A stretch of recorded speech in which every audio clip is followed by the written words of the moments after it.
Greg entered the dimly lit room, a thick file clutched in his hands. His face was pale, eyes reflecting a mixture of shock and determination. Nina and Matilda looked up, sensing the gravity of the moment. "I found something," Greg began, placing the file on the table. "This contains information about your son, Nina." Nina's heart raced. For years, she had lived with the pain of losing her child, believing he was gone forever. Now, hope flickered in her eyes. Good reads. Greg opened the file, revealing documents, photographs, and a birth certificate. "Your son was given to a man named Mr. Johnson, a known gangster who worked for my father." Matilda gasped. "Are you saying your father orchestrated this?" Greg nodded solemnly. "It appears so. He arranged for Mr. Johnson to take the child, erasing all traces of his existence."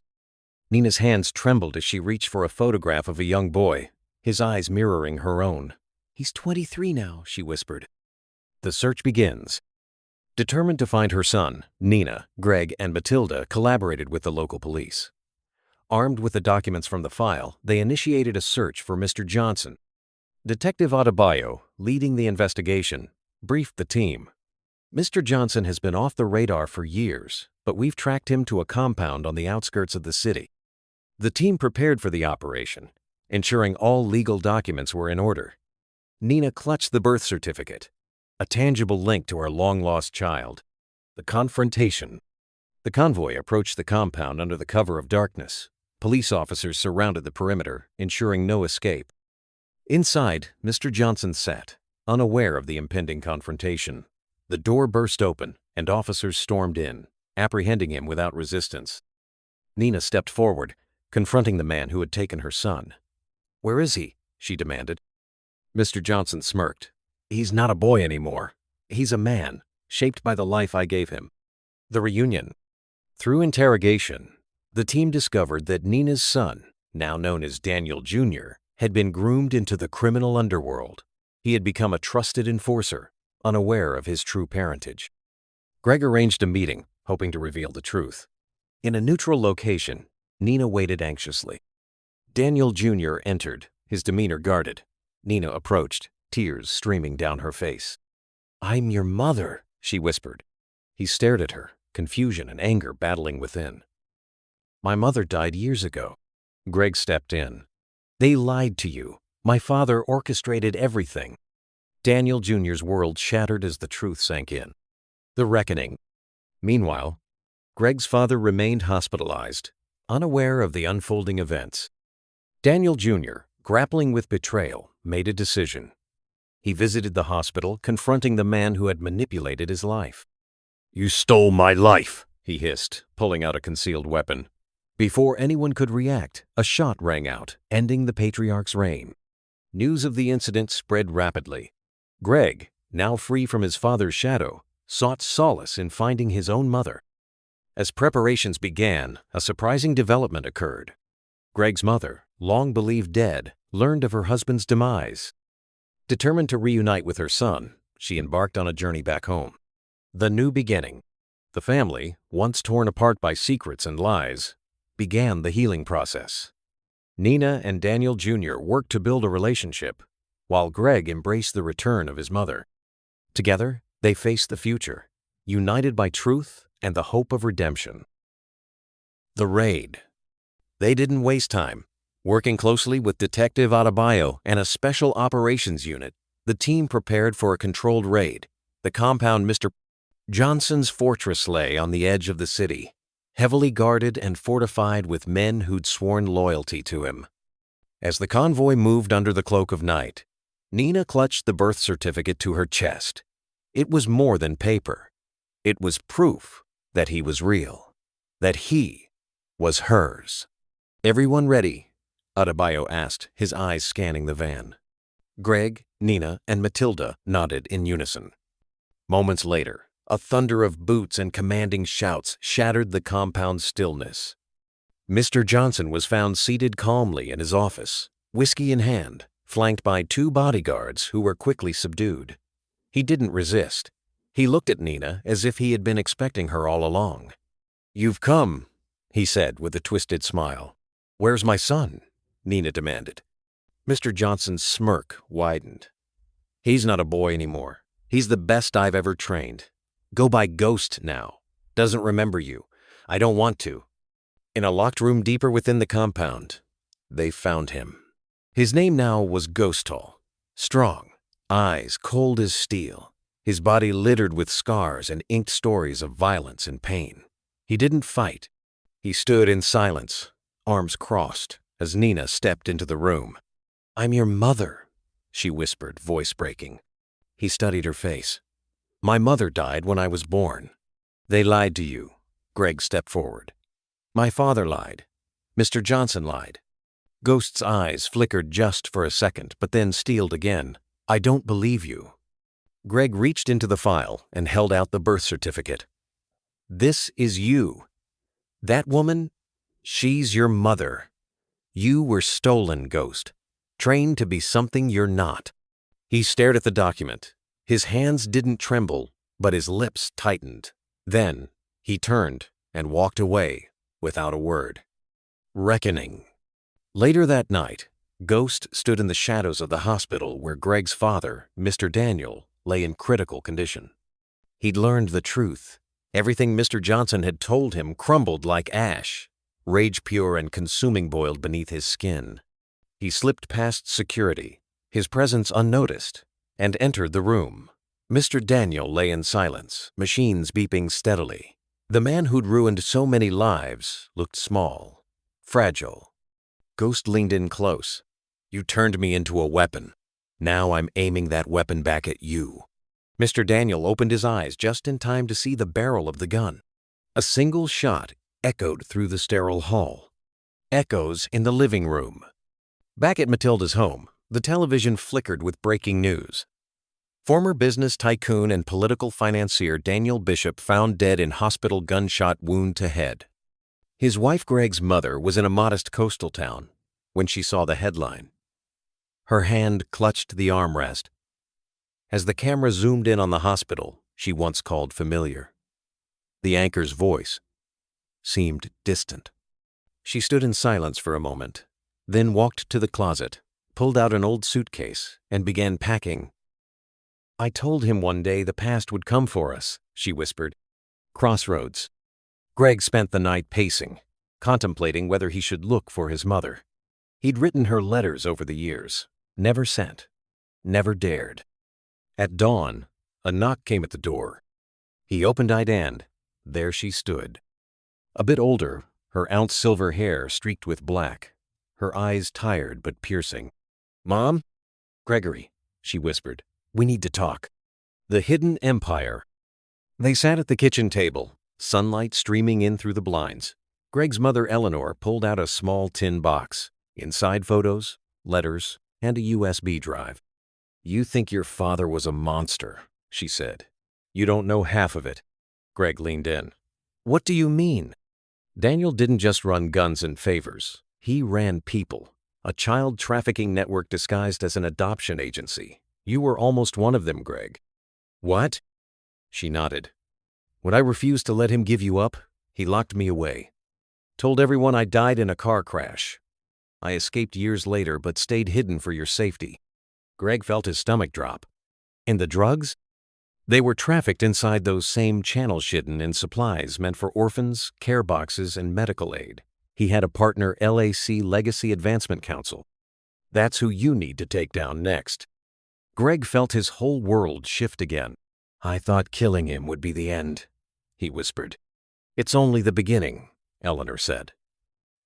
"And you'll need your brother." Ghost and the Fire Within. Goster Daniel Jr., as Nina called him, hadn't spoken much since the shooting. He sat in the same room where he'd first met his mother again, staring at the floor. Nina entered and knelt beside him. "I know you're lost, but you're not alone anymore." He looked up, eyes red. "I killed him." "You ended a cycle," she said softly. Greg entered behind her. "We need you. There's more going on than any of us thought, and we're going to stop it, but I can't do it without my brother." Ghost looked at him, the wall in his eyes cracking. "Brother?" he repeated. "Yeah," Greg said. "We're family now, and families fight together." The council. Later that week, using the files from Eleanor and the USB drive, Matilda traced the network back to several high-profile names judges, ambassadors, corporate heads. The LAC wasn't just a syndicate. It was a government within a government. They would need a plan, a way to expose everything, to survive it. Nina, Eleanor, Greg, Matilda, Ghost, the family forged in fire and betrayal now stood united. They weren't just reclaiming a son anymore. They were dismantling a dynasty of corruption. And it all started with one file.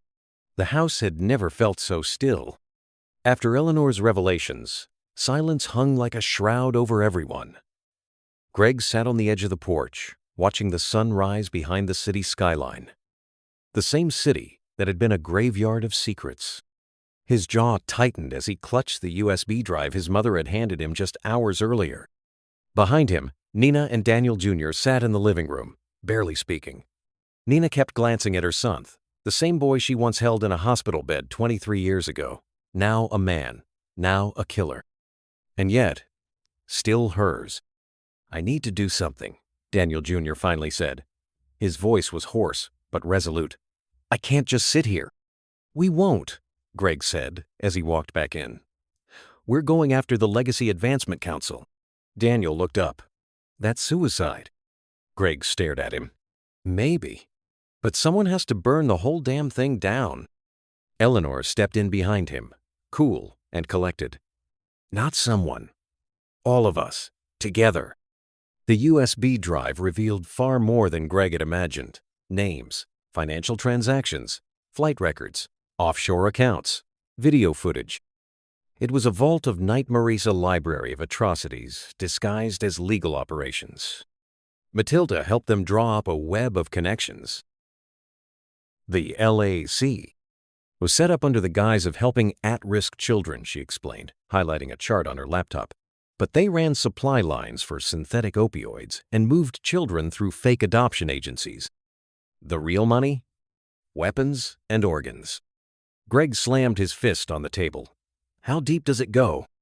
"International," Eleanor said. "Diplomats, billionaires, even NGOs. This isn't just about Daniel anymore. This is about everyone who let it happen." Nina looked up, her voice soft but steady. "Then we bring it down piece by piece." They would need allies. Real ones.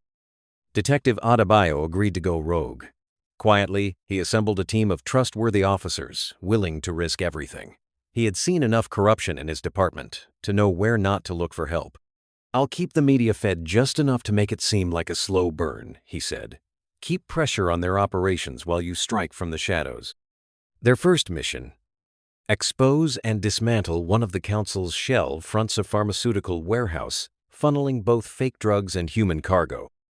Daniel Jr., still known in the underworld as Ghost, was invaluable. "I know their hand signals, their rotations, the guards who can be bought and the ones who can't," he said, laying blueprints on the table. "You want in? I'll get you in." But there was something else behind his cold stare, something Nina recognized. Shame.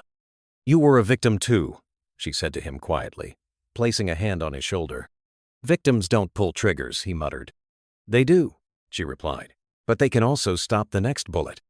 He didn't answer, but he didn't pull away either. The warehouse raid. The operation began on a rain-soaked night. Lightning cut the sky as the team assembled near the industrial zone. Greg, Daniel Jr., Matilda, and 2 rogue officers crept through a storm drain beneath the warehouse. Adebayo coordinated from a surveillance van outside. Nina waited anxiously at the safe house with Eleanor, listening through a hidden earpiece. Inside, the warehouse buzzed with activity men in lab coats, crates labeled medical aid, children sleeping in locked compartments. Daniel Jr. took down the first guard silently, dragging him into the shadows. They moved fast. Room by room, the lies fell apart. By the time the police stormed in, the network had been thoroughly documented. Cameras hidden by Matilda streamed footage to cloud storage. The evidence was undeniable. The raid made headlines the next day. Underground child trafficking ring busted. In Lagos prominent NGO under scrutiny. But they knew this was just the start. The council would retaliate. And it did faster than anyone expected. Fire and blood. The safe house was attacked at dawn. Bullets shattered the windows. The front door exploded inward. Eleanor pulled Nina to the ground, shielding her. A gunman burst into the hallway and was met by Daniel Jr., who'd returned early from a recon trip. One shot. One scream. More gunmen followed, but Greg and Adebayo's backup team arrived just in time. It was chaos, sirens, smoke, blood on the walls. When it ended, 3 attackers lay dead. 1 officer was wounded, and their cover was blown. They relocated to an old farmhouse on the outskirts, but everyone now moved with a target on their backs. "They're not trying to hide anymore," Greg said. "They're trying to destroy the evidence." Eleanor, Greg's mother, nodded. "Which means we're close." That night, Eleanor gathered them all in the barn. "There's something I didn't tell you," she said, holding up an old leather-bound book. "This belonged to your father. It's coded, but I cracked it." Inside were detailed confessions. Daniel had documented everything: his meetings with traffickers, his deals with politicians, even internal power struggles within the council. "This proves he tried to break away before he died," Eleanor said. "He feared them turning on him. That's why they let him rot in that hospital so they could erase him without getting blood on their hands." Greg opened the book to a page marked with a red thread. There, in Daniel's handwriting, was a list of names: politicians, celebrities, judges, even clergy. "We leak this to the world," he said. "We die the next day," Matilda replied. "Maybe," Eleanor said. "Or maybe we negotiate." Everyone turned to her. Eleanor had once been a formidable woman in elite circles. Now, she intended to walk back into that world. They arranged a meeting with one of the council's lieutenants, Solomon Kinte, a banker known for laundering miracles. Eleanor walked into the rendezvous alone, the journal in hand, wearing her late husband's wedding ring like a signal. Kinte smiled as she approached. "I thought you were dead." "I was," she said. "But death is just silence, and I've come to make noise." She laid the journal down on the table between them. "I want safe passage for my family. And in return, I'll give you a chance to clean your name before this goes global." Kinte narrowed his eyes. "You want a truce?" "I want a war to end," Eleanor said, "before it spreads." He leaned forward. "And what makes you think you can end it?" Eleanor smiled thinly. "Because you still have something to lose." 1 week later, Greg and Matilda launched an anonymous broadcast live streaming the pages of the journal, the footage from the warehouse, and audio files of council meetings. They called it Project Morningstar. Within hours, it trended globally. Governments issued denials. Protests erupted. Names were called out in parliament sessions, churches, even boardrooms. Daniel Jr. watched it all from the window of their new hideout. "I never thought I'd see it fall," he whispered. Greg stepped up beside him. "This is just the beginning." The house was quiet again, not with tension, but with peace. Nina sat with Daniel Jr., flipping through old baby photos she'd kept all these years. "You had the chubbiest cheeks," she laughed, tears in her eyes. "I believe it," he grinned. "Still have the appetite." Eleanor and Greg shared tea on the porch, a calm between storms. "I wish I'd come back sooner," she said softly. Greg looked at her, eyes kind. "You're here now. That's what matters." Epilogue. Shadows and Light. 6 months later, Greg stood before a podium, camera crews blinking red around him. Behind him, banners for a new foundation. The Ghost Initiative, dedicated to exposing trafficking networks worldwide. To his left stood Daniel Jr., now clean-shaven and openly embracing his identity. To his right, Eleanor and Nanatwo mothers who had lost everything and still found a way to fight. Greg looked into the crowd. "I was raised in the shadow of a monster," he began. "But we are not our blood. We are our choices. And this family chose to fight back." Applause rose like a storm. And for the first time in decades, the ghosts of the past began to rest. The world had shifted. The council was fractured. Arrests had been made. Governments shaken. But deep within the shadows of power, remnants still plot. And one of them was Mr. Johnson. He hadn't spoken since the collapse, not publicly. But they all knew he was still out there lurking, bleeding, dangerous. It was Daniel Jr. who first heard the whispers. "He's building something again," he told Greg, pacing the safe house kitchen. "Not as big, but just as cruel. Smaller kids, younger, off-the-books locations." Greg's knuckles turned white around the mug in his hand. "We end it. For good this time." The final hunt. Greg, Daniel Jr., and a hand-picked team followed the trail to a remote estate outside Port Harcourt, an old colonial-style mansion hidden behind barbed wire and eucalyptus trees. It was a training ground just like the one where Daniel Jr. had been broken. They struck at midnight. Silencers whispered death as they crept through the corridors. Guards dropped before alarms could sound. Children were found in rooms with no windows. Greg gently lifted one boy into his arms, whispering, "You're safe now. It's over."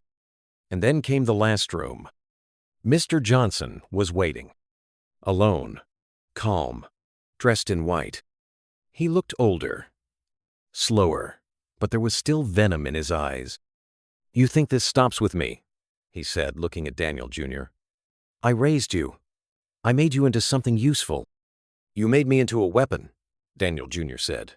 "Now I'm pointed at the right target." One shot. Mr. Johnson collapsed with a wheeze and a bitter smile. "Welcome home, son."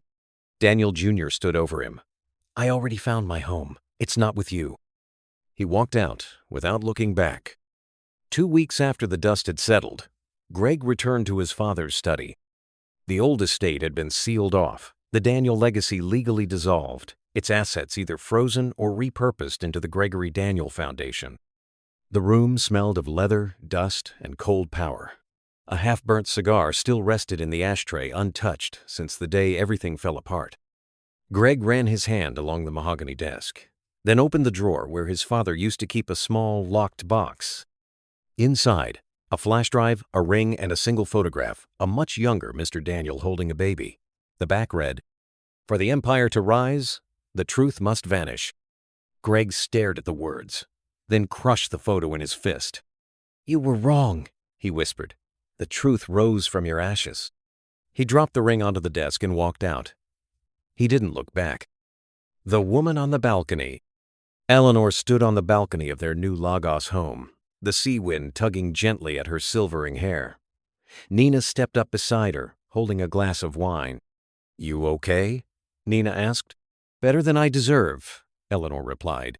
"You gave us the truth," Nina said. "That matters." Eleanor looked out across the city. "There are still names out there," she said. "Still children we couldn't save." "Then we keep fighting," Nina said. "But this time we will fight together." They clinked glasses under the dying sun. A new legacy. The opening of the Gregory Daniel Foundation was televised nationwide. It focused on mental health services, rehabilitation for trafficked youth, and global investigative journalism. Greg gave the keynote speech, standing where his father once ruled. "This isn't a monument to vengeance," he said. "This is a lighthouse. For every lost child, for every silenced mother, for every truth buried under lies." Nina stood in the front row, holding Eleanor's hand. Daniel Jr. was beside them, now mentoring youth and helping recover others from gangs. "I was stolen," he once told a group of teens, "but I stole myself back." One final letter arrived 2 months after the foundation's launch, from a former council member turned whistleblower. It included a Legera list of children unaccounted for. One name stood out: Adana, 2004 intake, presumed alive. Greg stared at it. "That's the girl from the estate," Daniel Jr. said. "The one with the burn scars." Nina covered her mouth. "She was only 6 when they took her."